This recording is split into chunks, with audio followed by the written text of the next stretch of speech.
di rumahnya. Saya makan di rumah, tidak apa-apa, saya sakit hati dia. Saya makan sama Mas Pagi, tiba-tiba teriak panggil istrinya. Istrinya di lantai 2. Untuk apa? Untuk mau minum. Saya bilang, Mas Pagi, itu air minum dekat banget. Kau panggil istri dari atas turun ke bawah. Itu namanya memberikan istri saya peluang pahala. Itu alasan. Jadi gini, buat yang terus mau menikah, ini luar biasa hebatnya. Tapi kalau tidak ada penggorengannya, pengaduknya susah. Iya. Jadi ada fungsi sebenarnya.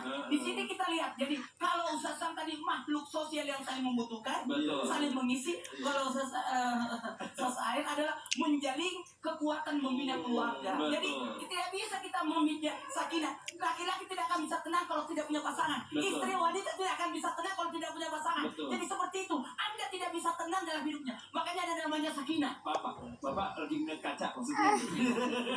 Kemudian ingat, ada fungsi dan tujuan serta manfaat. Ini ada apa fungsinya? Tadi bagusnya kalau bisa dipakai menggoreng. Iya, betul. Bisa tolong nggak dipegang? Bisa.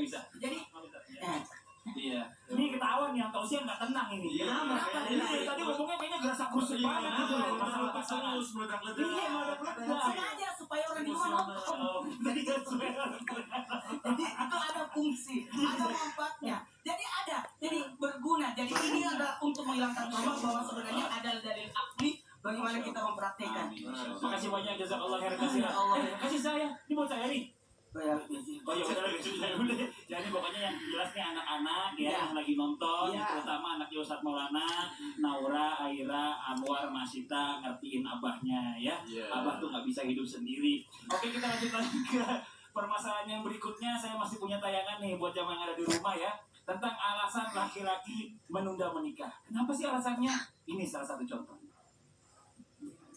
Cicilan kalau dirab baik, tapi orang serius pasti ya. Kalau di sana orangnya keibuan, rajin,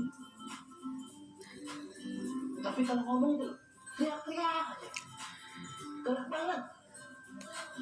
Udah gitu dulu. Jadi, kamu ngomongin ibu? Hah? Enggak bu, enggak.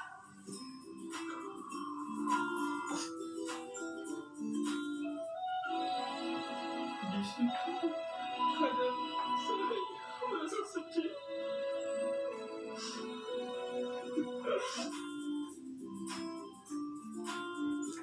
Nanti istri makan apa? Terus tinggalnya gimana? Terus kalau ngelamar ditolak gimana? Ini dia yang dibilang orang kadang-kadang belum ngelakuin udah kebanyakan mikir, ya kan? Kadang bicara masalah ilmu itu nggak harus selalu teori terus, tapi harus ada prakteknya. Nggak usah dipikirin terus, dijalanin ya. Nah sekarang pertanyaannya nih, ketakutan-ketakutan tadi yang kita tonton yang untuk berkomitmen segera menikah itu bisa katanya saya dengar itu menjadi celah untuk setan menggoda wanita dan laki-laki terjebak dalam zina. Nah ini juga ya, dan bahkan sampai membuat seseorang itu terlalu nyaman dalam kesendirian sehingga akhirnya lupa, nauzubillah min zalik, meninggalkan sunnahnya Rasulullah. Namun ini penjelasannya dari guru kita Ustaz Syam nih, sebelum terlambat. Sebelum terlambat. Katanya keceplosan.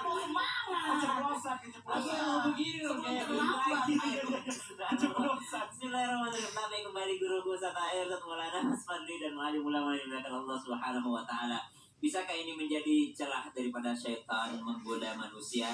Betul-betul syaitan itu kita nggak bisa prediksi bagaimana cara menggodanya, tapi godaan dalam bentuk syahwat itu adalah godaan yang sangat besar. Sepulang Rasulullah SAW daripada perang Badar, maka Rasulullah SAW bersabda kepada para sahabat, para sahabatku, kita baru saja pulang daripada peperangan yang kecil gitu ya, karena masih ada peperangan yang lebih besar lagi. Kata para sahabat, masih ada peperangan yang lebih besar daripada ini ya Rasulullah. Maka Rasulullah SAW dalam sebuah riwayat disebutkan mengatakan bahwa perang melawan syahwat diri sendiri atau perang melawan hawa nafsu gitu. Apakah manusia bersyahwat itu adalah kehendak Allah? Iya, kehendak Allah gitu. Bersyahwat itu adalah kehendak Allah, itu adalah bukti daripada kenormalan kita, dan obatnya adalah tadi yang disampaikan oleh guru kita Ustaz Air adalah satu-satunya jalan adalah menikah gitu obatnya.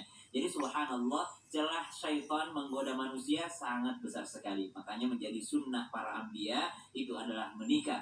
Celah syaitan menggoda manusia dalam hal apa? Lihat bagaimana kisah Nabi Yusuf alaihissalam. Dalam Al-Quran disebutkan juz 12 disebutkan warawadathu allati huwa fi baitiha an nafsihi wa ghallaqatil abwab gitu. Ketika istri daripada Perdana Menteri itu menggoda Nabi Yusuf alaihissalam, digunakan bahasa rawadat. Rawadat itu ruwaida, pelan-pelan menggodanya. Mungkin kita merasa, oh nggak apa-apa, syar'i ini masih menjaga kok, nggak berdua-duaan ini. Oh nggak apa-apa, cuman video callan doang kok. Oh nggak apa-apa, ini kan yang namanya LDR gitu ya, long distance relationship, dia berjauhan kok, nggak sampai bersentuhan, nggak apa-apa gitu. Padahal kisah yang luar biasa yang disebutkan Allah Subhanahu Wa Taala itu bukan hanya dongeng semata, itu akan terjadi kepada kita semua. Dan Syam sendiri yang namanya sebagai anak yang belum menikah juga merasakan hal tersebut. Warawadathu allati huwa fi baitiha. Makanya salah satu yang dinaungi oleh Allah Subhanahu Wa Taala dan tidak ada naungan selain daripada naungan Allah Subhanahu Wa Taala adalah seorang pemuda yang digoda oleh wanita yang mempunyai jaminan gitu. Wanita cantik yang mempunyai kedudukan yang menggodanya, lalu dia mengatakan ini akhafullah, ma'adallah. Kita mencari tempat untuk berlindung kepada Allah Subhanahu Wa Taala daripada godaan syaitan yang terkutuk. Karena godaan itu bukan hanya datang daripada hal-hal yang buruk. Misalnya kita mengatakan syaitan itu hanya berada bisa seperti ini kalau kita minum minuman keras, atau kita berada di diskotik misalnya, di tempat-tempat yang buruk, ya seperti itu. Bisa saja syaitan masuk ke dalam kita dalam majelis-majelis. Kita melihat majelis kalau tidak segera yang namanya menghalalkan naudzubillah min dzalik, maka Allah katakan warawadathu allati ruwaida,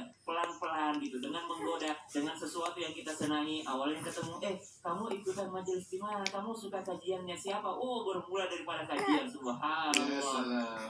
Ya salam. Bukan berarti syaitan itu masuknya ke tempat-tempat yang buruk saja, tidak. Kamu kajian di mana? Kamu sukanya buku apa? Oh subhanallah. Tahu nggak kalau ulama ini, ya Allah. Apalagi sampai kamu sukanya nonton apa gitu. Mulai dari situ. Jadi syaitan bisa masuk ke dalam manapun, karena syaitan itu adalah makhluk Allah yang termasuk yang tersabar gitu. Kalau mau belajar sabar dan istiqomah, belajarlah dari syaitan. Syaitan itu istiqomah menggoda manusia. Dia gagal hari ini, lalu datang lagi esok hari. Dia gagal dengan cara ini, dia masuk lagi dengan cara yang lain. Makanya Allah katakan la taqrabuz zina, itu di ujungnya wasa'a sabila gitu. Jalan yang sangat buruk. Kenapa jalan yang sangat buruk? Ditentukan bahwasanya Allah Subhanahu Wa Taala menjalankan karena wasa'a sabila, salah jalannya. Ketika salah jalannya, nggak bisa lagi dia untuk memutar balikan. Shadaqallah. Iya, ini dia tadi benar tuh yang disampaikan Ustaz Syam. Jadi kalau kita bicara masalah setan itu nggak mungkin ada di tempat yang jelek. Karena isinya setan semua, tempat buruk. Saya nggak mau lo bilang itu. Nggak usah digoda. Nggak usah digoda, udah begitu semua. Tergoda. Justru setan yang tergoda akan terjadi bahaya nanti. Justru di tempat yang baik lah setan masuk. Nah itu hati-hati kita tuh. Nauzubillah min dzalik ya. Ya buat jamaah yang ada di rumah, jangan kemana-mana. Yang mau ngirim pertanyaan langsung aja kirim pertanyaan sebanyak-banyaknya. Insya Allah habis ini kita akan segera lagi membacakan pertanyaan yang masuk dari jamaah Islam Negeri Indah. Kita segera kembali lagi.